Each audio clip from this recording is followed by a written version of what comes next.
Hello students, कैसे हैं आप सब लोग। उम्मीद करती हूँ सब अच्छे होंगे और स्वस्थ होंगे। मैं Meena Rana ICT virtual class में आपका स्वागत करती हूँ। स्टूडेंट्स, हम पढ़ रहे हैं क्लास 9 की हिंदी। हिंदी में हम अलंकार पढ़ रहे थे, जिसमें हमने प्रीवियस लेक्चर में शब्द अलंकार के भेद यहाँ पर आपको बताए। 3 भेद आपको बताए थे, जिसमें आपका अनुप्रास अलंकार, यमक अलंकार और श्लेष अलंकार। अनुप्रास अलंकार जब किसी काव्यांश में एक ही वर्ण की बार बार आवृत्ति होती है तो इसे हम अनुप्रास अलंकार कहते हैं। यमक अलंकार एक शब्द की आवृत्ति होती है, लेकिन हर बार उस शब्द का अर्थ अलग अलग होता है, उसे यमक अलंकार कहा जाता है।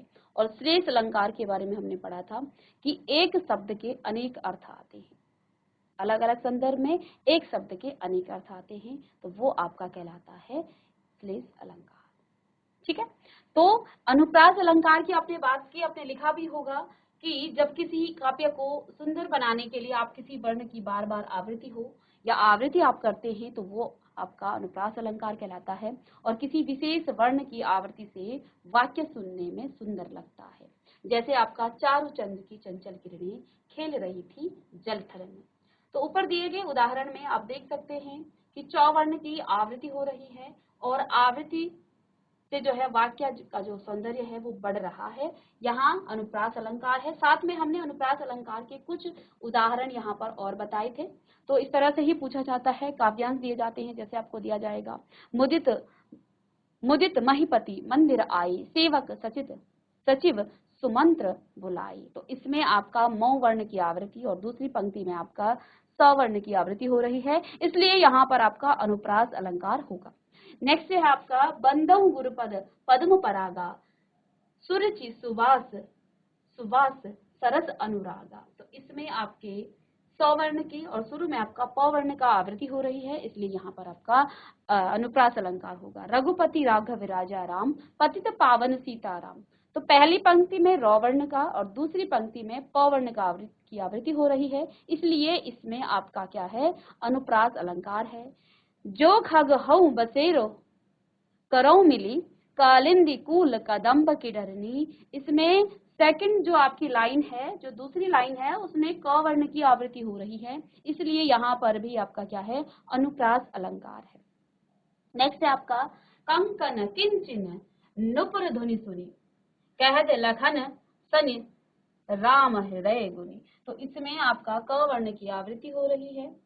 तरनि तरुजा तट तमाल, तरवर बहु छाई। तो इसमें आपके तौ वर्ण की आवृत्ति हो रही है। आइए आगे नेक्स्ट आपका यमक अलंकार की हम बात करते हैं। यमक अलंकार क्या होता है। यमक अलंकार की परिभाषा सबसे पहले, जब कविता में एक ही शब्द दो या दो से अधिक बार आए और उसका अर्थ हर बार भिन्न भिन्न हो, वहां पर यमक अलंकार होता है। जिन्होंने नहीं लिखा है आप लिख सकते हैं। जैसे कि हमने ये उदाहरण आपको कल की क्लास में बताया था कि काली घटा का घमंड घटा, अर्थात यहाँ पर घटा शब्द दो बार आया है, लेकिन दोनों ही बार घटा शब्द का अर्थ अलग अलग है। ठीक है, पहली बार में काले बादल की बात की जा रही है और दूसरा घटा कम होने को कहा जा रहा है, इसलिए एक शब्द आया है दो बार, लेकिन हर बार शब्द की ये जो अर्थ हैं वो अलग अलग है। इसी प्रकार से यमक अलंकार के कुछ और यहाँ उदाहरण हैं, इनको भी आप देख लीजिएगा। कहे कवि बेनी बेनी ब्याल की चुराई ली। तो यहाँ पर पंक्ति में बेनी शब्द आप देख पा रहे हैं, इसकी दो बार आवृत्ति हुई है। पहली बार प्रयुक्त शब्द बेनी कवि का नाम है तथा दूसरी बार प्रयुक्त बेनी का अर्थ है चोटी। तो एक शब्द दो बार आया है, लेकिन दोनों ही बार उस शब्द का अर्थ जो है अलग अलग है। नेक्स्ट देखिए, रति रति शोभा सब रति के शरीर की। तो यहाँ देखिए रति शब्द 3 बार आया है और पहली बार में प्रयुक्त रति, रति का जो अर्थ है वो है रति के समान जरा जरासी। ठीक है, और दूसरे स्थान पर प्रयुक्त रति का जो अर्थ है वो कामदेव के परम सुंदर पत्नी रति। इस प्रकार जो है बेनी और रति शब्द की जो है आवृत्ति यहाँ पर हुई है। ठीक है, तो इनमें जो है आपका क्या है, इनमें आपका यमक अलंकार है और इससे जो है देखिए आपकी काव्य रचना भी सुंदर लग रही है। तो ये आपका यमक अलंकार है। बाकी श्लेष अलंकार का मैं आपको बता चुकी हूँ। यमक अलंकार के और कुछ उदाहरण हैं। कनक कनक तय सौ गुनी, मादकता अधिकाय या खाए बोराए जग या पाए बोराए। तो यहाँ कनक शब्द 2 बार आया है और दोनों ही बार कनक शब्द का अर्थ बिल्कुल भिन्न है। पहले बार कनक का अर्थ धतूरा है और दूसरे बार कनक का अर्थ सोना है। ठीक है ना। तो 2 बार यहाँ कनक शब्द आया है और दोनों ही बार कनक का जो अर्थ है वो बिल्कुल भिन्न भिन्न है। नेक्स्ट देखें, माला फेरत जग गया, फिरा न मन का फेर, कर का मन का डारी दे, मन का फेर।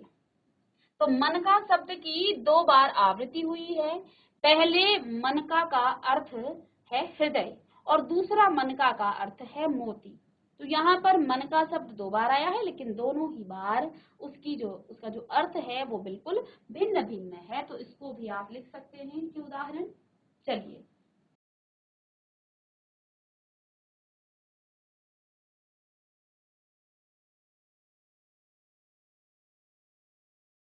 चलिए नेक्स्ट है आपका, 3 बेर खाती थी, 3 खाती थी ते 3 बेर खाती थी है।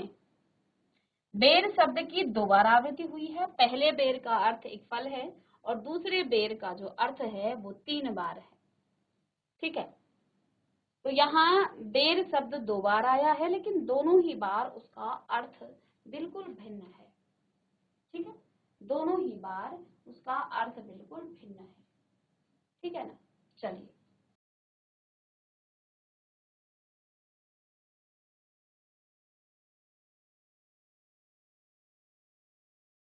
चलिए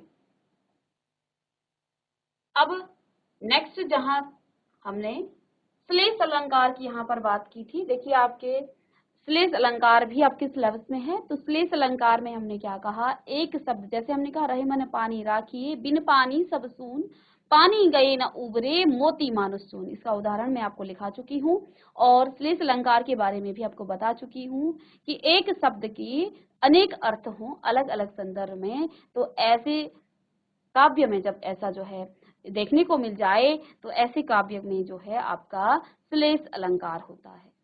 तो एक शब्द के अनेक अर्थ आए। तो जहां पर हमने क्या कहा था, पानी गए न उबरे मोती मानुष सून। तो हमने क्या कहा था कि पानी के 2-3 अलग अलग अर्थ आए थे। क्या था, दूसरी पंक्ति में क्या लिखा था हमने, पानी रही मैंने पानी रखे। देखिए हम दूसरी पंक्ति ही लिखेंगे, पानी गए न उबरे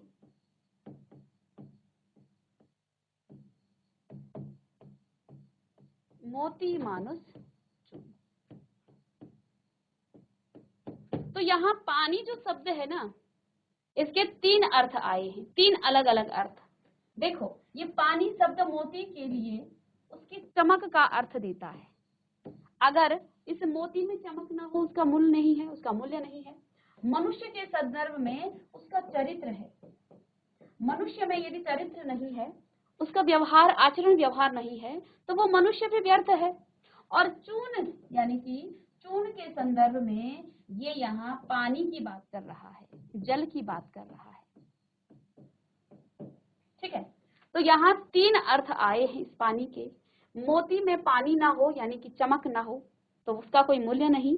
मनुष्य में चरित्र ना हो तो उसका कोई मूल्य नहीं।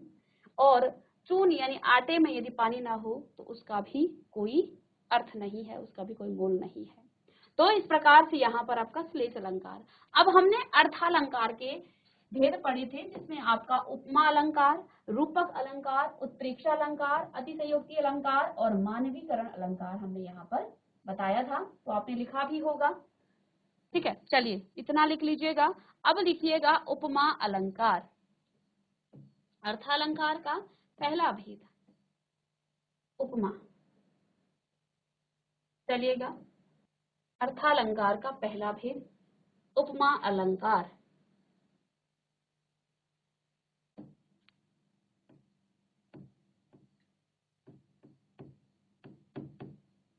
अर्थालंकार का पहला भेद। ठीक है, तो उपमा अलंकार। चलिए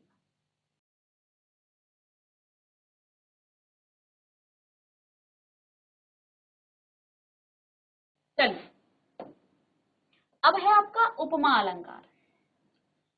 उपमा का अर्थ क्या होता है? उपमा का अर्थ होता है असमान वस्तुओं या व्यक्तियों की तुलना कर उसमें कुछ समान दिखाना, उपमा देना। असमान है ये, ठीक है।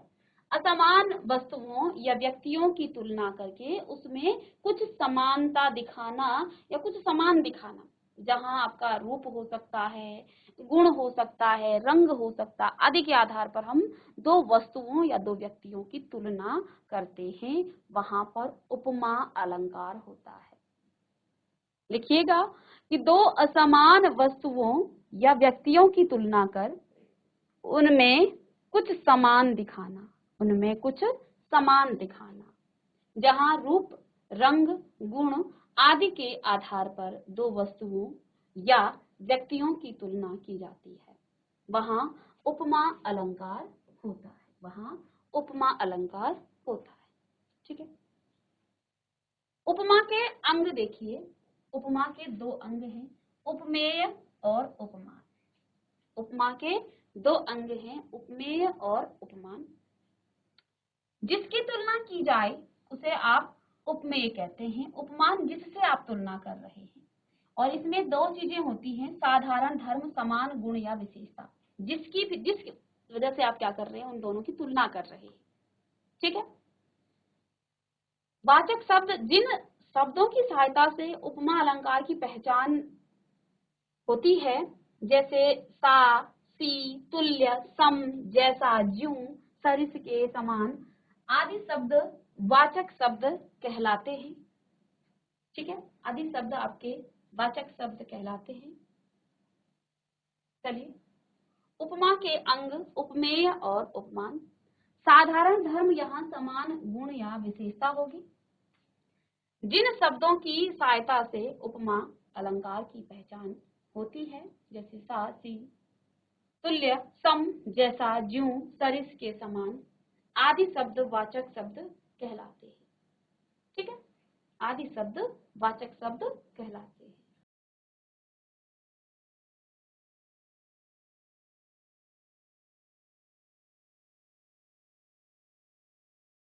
चलिए, इसमें वाचक शब्द क्या होता है, जिन शब्दों की सहायता से उपमा अलंकार की पहचान होती है, जैसे सा, सी, यानी कि इनमें जो है इस तरह के शब्द आपको देखने को मिल जाएंगे।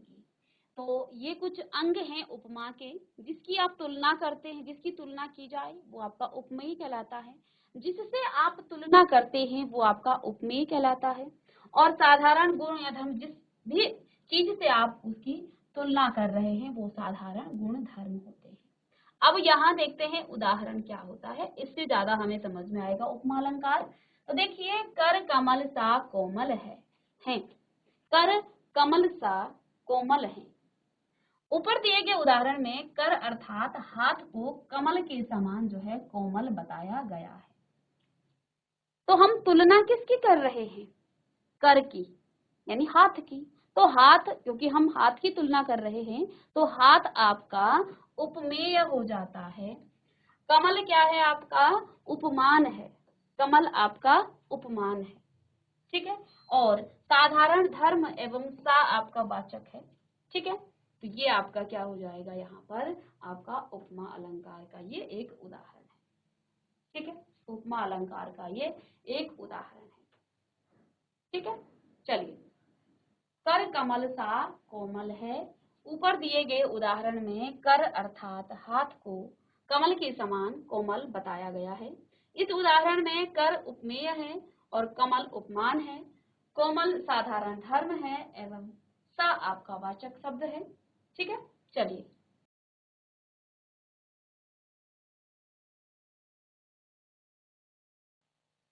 नील गगन सा शांत हृदय थारू रहा। नेक्स्ट है, नील गगन सा शांत हृदय थारू रहा। ऊपर दिए गए उदाहरण में हृदय की नील गगन से तुलना की गई है। हृदय की नील गगन से तुलना की गई है। इस वाक्य में हृदय उपमेय है और नील गगन आपका उपमान है, और जो शांत है वो साधारण धर्म है। देखिए, हमने क्या कहा, नील गगन सा शांत हृदय था रो रहा। तो हृदय की तुलना की जा रही है किससे, नीले गगन से, नीले आसमान से हृदय की तुलना। तो हृदय तो आपका उपमेय हो गया, और क्योंकि हम नील गगन की इससे तुलना कर रहे हैं तो वो आपका उपमान हो गया। साधारण धर्म क्या है? शांत है, तो साधारण धर्म आपका शांत हो जाएगा। हृदय आपका उपमेय, क्योंकि हम इसकी ही तुलना कर रहे हैं। किससे कर रहे हैं? नीले गगन से कर रहे हैं, तो ये आपका उपमान हो जाता है, ये आपका उपमान हो जाता है। तो लिख लीजिएगा, नील गगन सा शांत हृदय था रो रहा। इसमें आपका क्या है? उपमा अलंकार है, क्योंकि इसमें हृदय की तुलना नीले गगन से की गई है कि हृदय जो है, ठीक है। चलिए, और साधारण धर्म आपका यहाँ पर शांत है, वाचक शब्द यहाँ सा आ गया है।